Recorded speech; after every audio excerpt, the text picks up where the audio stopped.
أعوذ بالله من الشيطان الرجيم.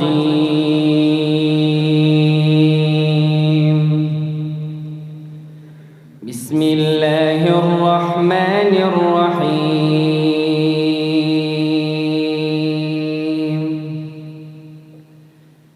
والذين لا يدعون مع الله إلها آخر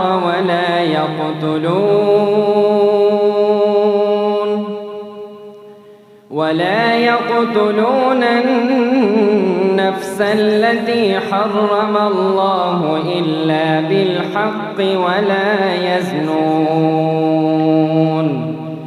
ومن يفعل ذلك يلقى أثاما يضاعف له العذاب يوم القيامة ويخلد فيه مهانا إلا من تاب وآمن وعمل عملا صالحا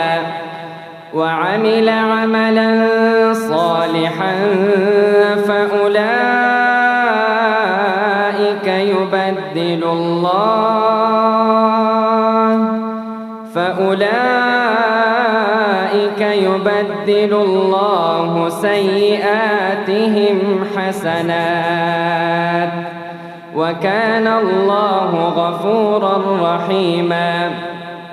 ومن تاب وعمل صالحا فإنه يتوب إلى الله متابا. والذين لا يشهدون الزور وإذا مروا باللغو مروا كراما. والذين إذا ذكروا بآيات ربهم لم يخروا عليها صما وعميانا.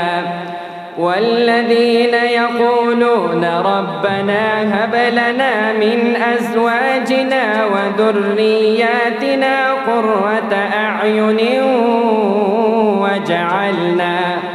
وجعلنا للمتقين إماما. أولئك يجزون الغرفة بما صبروا ويلقون فيها تحية وسلاما خالدين فيها حسنت مستقرا ومقاما. قل ما يعبأ بكم ربي لولا دعاؤكم فقد كذبتم فسوف يكون لزاما. صدقت يا رب العالمين.